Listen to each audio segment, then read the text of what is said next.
का शुद्ध जल की मोलरता है। बताइए शुद्ध जल की मोलरता क्या है। हम पहले कलर को चेंज कर लेते हैं, 1 सेकेंड। हाँ दोस्तों, यहाँ पर देखिए शुद्ध जल की मोलरता है तो क्या है 18, 50, 55.55 या फिर 5.56। तो दोस्तों शुद्ध जल की मोलरता जो है वो क्या है, आप लोग 10th में ही पढ़े हैं, लेकिन यहाँ पर मोलरता पूछ रहा है। ठीक है, यहाँ पर आपको जो है मोलरता पूछ रहा है। तो दोस्तों इसका जो राइट आंसर होगा वो है आपका 55.55। तो राइट आंसर दोस्तों ऑप्शन सी हो जाएगा। तो शुद्ध जल की जो मोलरता है वो 55.55 है। अब देखिए नेक्स्ट क्वेश्चन, क्वेश्चन नंबर 2। जो क्वेश्चन का सॉल्यूशन करने की जरूरत पड़ेगी मैं आपको बताऊंगा अभी। ठीक है, अब देखिए 10 लीटर दशांक मोलर जिसका m/10 घोल किए गए घुल्ले की मात्रा होगी। तो दोस्तों आपको पूछ रहा है 10 लीटर दशांक मोलर, मोलर दिया हुआ m/10, घोल के लिए घुल्ले की मात्रा होगी। तो घोल के लिए घुल्ले की मात्रा कितना मोल होगी। ठीक है, मोल पर आंसर देना है। तो दोस्तों इसका जो राइट आंसर होगा वह है 1.0 मोल। दोस्तों एक बात आपको बताते हैं, जब भी आप ये सब क्वेश्चन को सॉल्व करेंगे, यानी कि ऑब्जेक्टिव आपको मालूम है इस बार आपका केमिस्ट्री में जो है 70 ऑब्जेक्टिव रहेगा और 70 में मात्र 35 बनाना है। और दोस्तों जब भी आप सॉल्यूशन वाला ऑब्जेक्टिव बनाइएगा तो एक में कम से कम 1-2 मिनट ले लेगा, इसलिए सबसे पहले आप थ्योरी वाला ऑब्जेक्टिव को बनाइएगा। ठीक है, और अगर आप थ्योरी पढ़े हैं तो इसको आप आराम से सॉल्व कर सकते हैं। दोस्तों मैं एक बार फिर से बता दूं, एग्जाम में आपको सबसे पहले वो उन ऑब्जेक्टिव को बनाना है जो कि 10-15 सेकंड में बन जाए। ये सब सॉल्यूशन वाला, इसको आपको पहले नहीं बनाना है। ठीक है, चलिए नेक्स्ट क्वेश्चन को देखते हैं। क्वेश्चन नंबर 3, निम्न में से कौन सहजात गुण यानी कि कोलिगेटिव प्रॉपर्टी है। बताइए निम्न में से कौन सा कोलिगेटिव प्रॉपर्टी यानी कि किसके अंदर है, पराशरी दाब, परासरणी दाब, क्वथनांक के अंदर, द्रवणांक के अंदर या फिर वाष्प दाब के अंदर। तो दोस्तों इसका जो राइट आंसर होगा आपका वह है पराशरी दाब यानी कि ऑप्शन ए। ठीक है, तो पराशरी दाब के अंदर कोलिगेटिव प्रॉपर्टी आता है या फिर कोलिगेटिव प्रॉपर्टी के अंदर परासरणी दाब आता है। ऑप्शन ए आपका राइट आंसर होगा। अब देखिए नेक्स्ट क्वेश्चन, क्वेश्चन नंबर 4, यदि KCl जलीय घोल 100% विकटित होता है तो वांट ऑफ फैक्टर गुणांक होगा। तो यहाँ आपको पूछ रहा है कि KCl जलीय घोल 100% अगर विकटित होता है 100%, ठीक है, तो उस समय वांट ऑफ का गुणांक कितना होगा, 2 होगा, 1 होगा, 3 होगा, 4 होगा। VBI ऑब्जेक्टिव है यहाँ पर। सिंपली कभी भी आपको क्वेश्चन पूछ देगा कि KCl जलीय घोल जो है वो 100% विकटित हो गया, अब वांट ऑफ गुणांक बताइए। तो दोस्तों इसका जो आपका राइट आंसर हो जाएगा वो 2, यानी कि ऑप्शन ए आपका राइट आंसर हो जाएगा। ठीक है, तो वांट ऑफ गुणांक कितना हो जाएगा 2, अगर KCl जलीय घोल 100% विकसित हो जाए तो। अब देखिए नेक्स्ट क्वेश्चन, क्वेश्चन नंबर 5, किस 0.0 m तनु घोल के लिए सबसे न्यूनतम हिमांक होगा। आपको पूछ रहा है किस 0.0 m यानी कि मोलल तनु दिया हुआ है। ठीक है, यानी कि डाइल्यूट घोल दिया हुआ है। अब सबसे न्यूनतम हिमांक क्या होगा, KI, यहाँ पर क्या पोटेशियम आयोडीन या फिर AL यानी कि अल्मोनियम, यहाँ पर Al है। ठीक है, अल्मोनियम है, यहाँ पर SO है, तो एल्युमिनियम बाइसल्फेट या फिर C6H12O6 या फिर C12H22O11।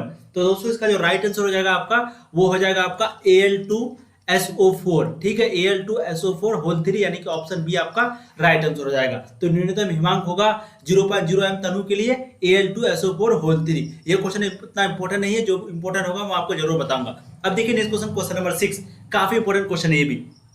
ये क्वेश्चन दोस्तों पूछा भी गया है, शायद 2019 में शायद ये क्वेश्चन पूछा गया है। किस पर ताप का प्रभाव नहीं पड़ता है, समानता पर या फिर मोललता या फिर मोल प्रभाव पर या फिर मोलरता पर या फिर फॉर्मलता पर। तो दोस्तों बताइए निम्न में से किस पर जो है प्रभाव नहीं पड़ता है, किस पर दोस्तों। तो इसका जो राइट आंसर होगा वह आपका मोललता एवं मोल प्रभाव यानी कि ऑप्शन बी पर नहीं पड़ता है। तो किस पर ताप का प्रभाव नहीं पड़ता है, टेम्परेचर का प्रभाव, वो मोललता यानी कि मोलालिटी और मोल प्रभाव, उसको इंग्लिश में बोलते हैं। अब देखिए next question, question number 7, protein तथा पॉलीमर का आणविक द्रव्यमान ज्ञात करने के लिए उपयुक्त विधि है। तो आप बताइए प्रोटीन और पॉलीमर आणविक द्रव्यमान ज्ञात करने के लिए उपयुक्त में से कौन सा विधि है, परासरणी दाब, हिमांक में अवनमन या फिर क्वथनांक में उन्नयन या फिर सापेक्षिक दाब में अवनमन।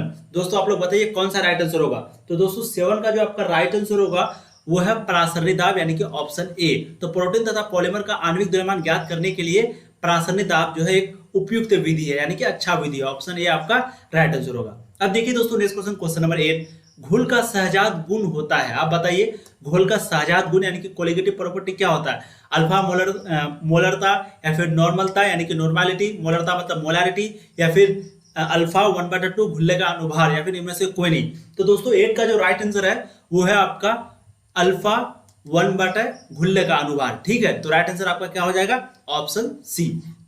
ठीक है दोस्तों, ये अल्फा नहीं है, गुण जो होता है वो डायरेक्टली प्रोपोर्शनल है, सॉरी ये जो है डायरेक्टली प्रोपोर्शनल है। तो आपको पूछ रहा है कि कोलिगेटिव प्रॉपर्टी डायरेक्टली प्रोपोर्शनल होता है यानी कि सहजात गुण डायरेक्टली प्रोपोर्शनल होता है किसका, मोलरता का यानी कि मोलालिटी का, या फिर डायरेक्टली प्रोपोर्शनल होता है नॉर्मलिटी इंग्लिश में बोलते हैं, या फिर नॉर्मलता, या फिर 1/2 घुल्ले का अनुभार। तो दोस्तों यहाँ पर जो है 1/2 घुल्ले का अनुभार है और ये डायरेक्टली प्रोपोर्शनल का निशान है, ठीक है, डायरेक्टली। अब देखिए नेक्स्ट क्वेश्चन नंबर 9, निम्न में से कौन एंटी फ्रीज का काम करता है? कौन करता है एंटी फ्रीज का काम? एंटी फ्रीज यानी कि उल्टा, ईथर करता है, एसीटोनॉल या फिर इथिलीन ग्लाइकोल, या फिर इनमें से सभी।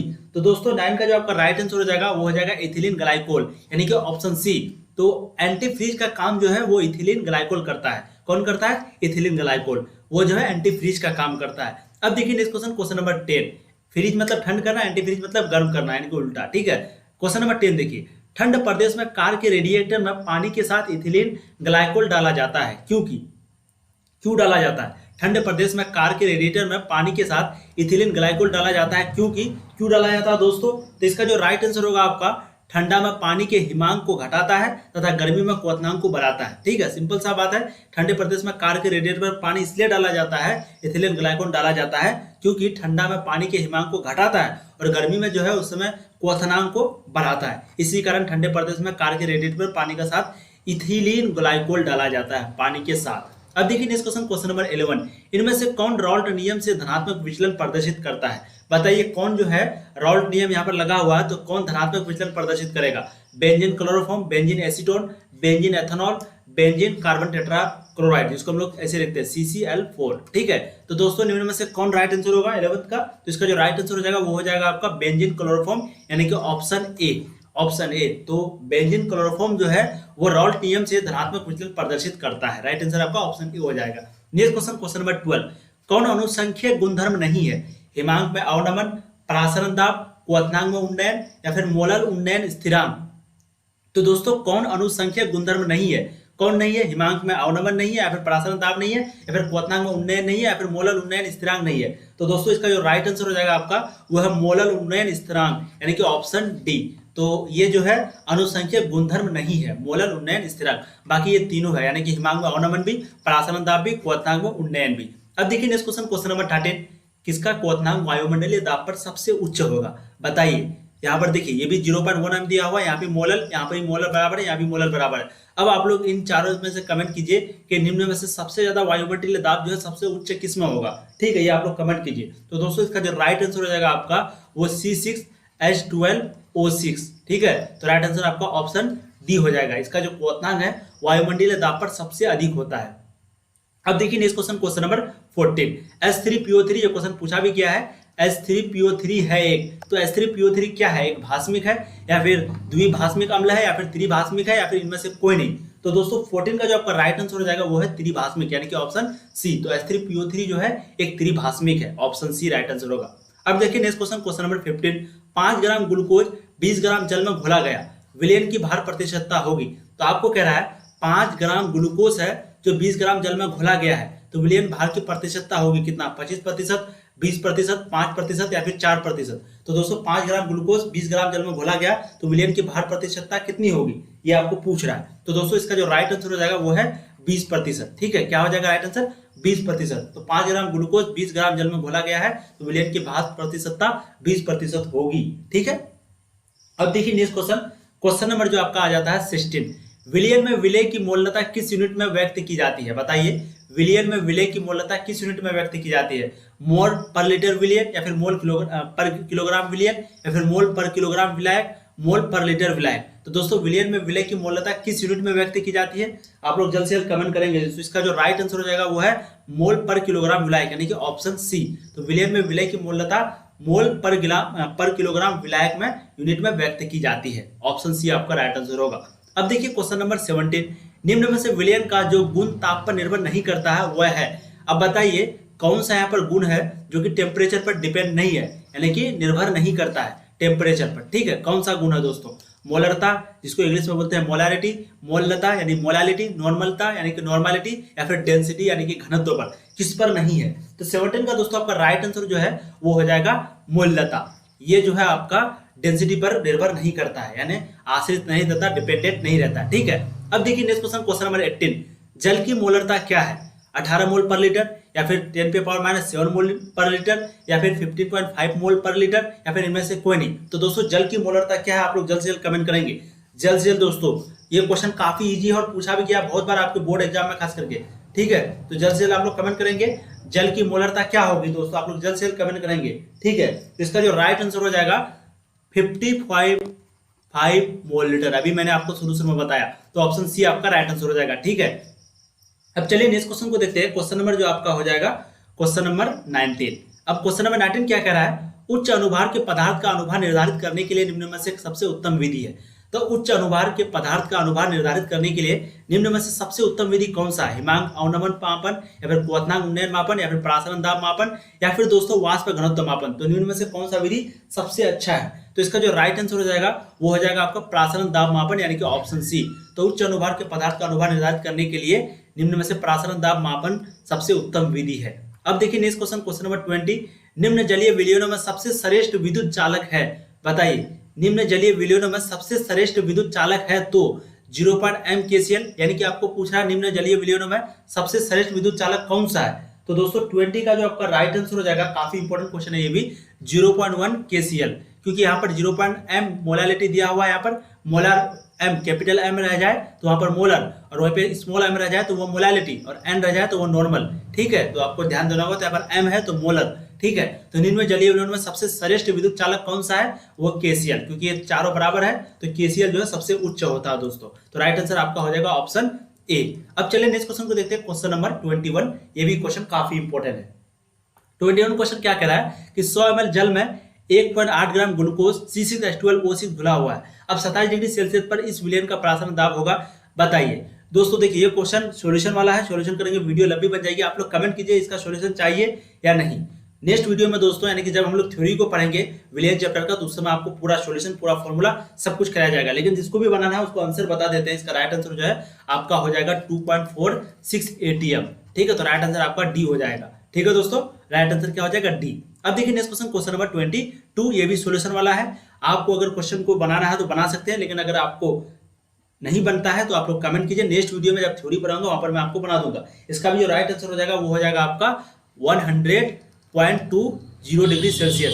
तो 100.2 डिग्री सेल्सियस भी बोल सकते हैं, यहाँ पर जीरो छुपा हुआ है या कुछ रहे, उससे कोई दिक्कत नहीं। तो राइट आंसर आपका कौन सा हो जाएगा? Option C. ठीक है, अब देखिए नेक्स्ट क्वेश्चन, क्वेश्चन नंबर 23। विलयन स्थिरांक R का मान है। विलयन स्थिरांक जिसको हम लोग R से डिनोट करते हैं, इसका मान कितना होता है? ये क्वेश्चन काफी इंपॉर्टेंट है, ये क्वेश्चन भी पूछा गया दोस्तों। तो 23 का जो आपका राइट आंसर हो जाएगा वो 0.082 LATM K पर मोल। ठीक है, पर केल्विन पर मोल। तो राइट आंसर आपका हो जाएगा ऑप्शन सी।